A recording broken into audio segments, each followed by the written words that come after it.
বিসমিল্লাহির রহমানির রহিম। আসসালামু আলাইকুম। কেমন আছেন আপনারা সবাই? আলহামদুলিল্লাহ আমি ভালো আছি। আজকে আপনাদের মাঝে আমি নিয়ে আসছি ভেন্ডির ভর্তার রেসিপি। তো অনেক কচি কচি ভেন্ডি আমার কাছে ছিল, সেজন্য চিন্তা করলাম আজকে আপনাদের সাথে ভর্তার রেসিপিটা শেয়ার করি। এখানে আমি কিছু পরিমাণ ভেন্ডি আমি এরকম একটু গুটি করে নিয়েছি, এই যে এরকম, ঠিক এরকম সাইজ করে আমি গুটি করে নিয়েছি। আর লাগবে এখানে কয়েকটি শুকনা মরিচ, আমি একটু ঝাল ঝাল করে আজকে ভর্তাটা তৈরি করব। আর লাগবে এখানে স্বাদমতো লবণ আর পেঁয়াজ কুচি। এই ভর্তাটা আমরা সিদ্ধ করে তারপরে আমরা তৈরি করব। প্রথমে আমি এর মধ্যে যে পাতিলটা আছে সেই পাতিলের মধ্যে আমি ভেন্ডিগুলো নিয়ে নিচ্ছি।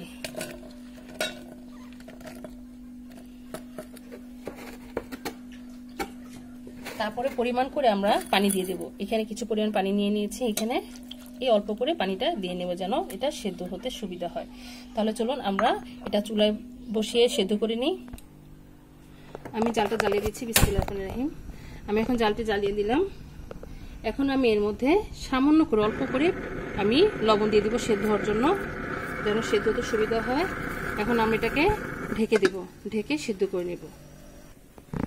এখন আমরা ঢাকনাটি খুলে দেখব আমাদের ভেন্ডিগুলো সেদ্ধ হয়েছে কিনা।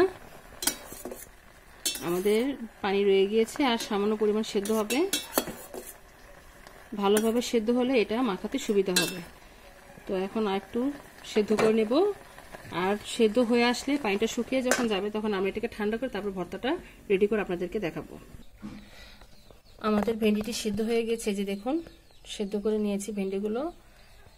এখন আমি একটি বাটিতে কয়েকটি শুকনো মরিচ নিয়ে নিব।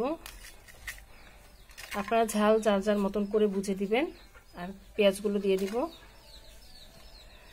আর স্বাদ মতো যে লবণ, আমি কিছু পরিমাণ ভেন্ডির মধ্যে লবণ দিয়েছিলাম সেদ্ধ হওয়ার সময়, এখন বাকিটুক দিয়ে দিচ্ছি এর মধ্যে। এখন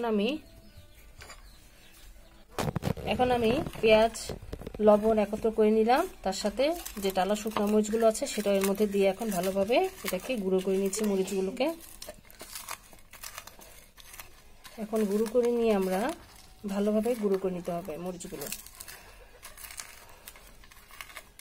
এই ভর্তাটা ঝাল যত হবে তত খেতে মজা। একটু ঝাল না হলে ভালো লাগে না যে কোনো ভর্তা। প্রত্যেকটা ভর্তার টেস্ট বাড়ায় ঝাল দিয়ে। গুঁড়ো করে নিলাম। এখন এর মধ্যে যে ভেন্ডিগুলো আছে সেটা দিয়ে দিচ্ছি। বিসমিল্লাহির রহমানির রহিম।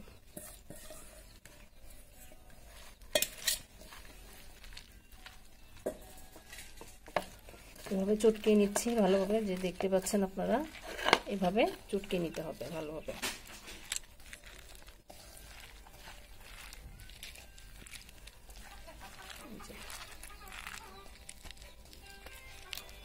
আমাদের চটকে নেওয়া হয়ে গিয়েছে। তৈরি হয়ে গেল আমাদের মজাদার ভেন্ডির ভর্তার রেসিপি। মাশাআল্লাহ, আলহামদুলিল্লাহ, দেখুন দেখতে কত ভালো লাগছে। এটা খেতেও ভীষণ মজা।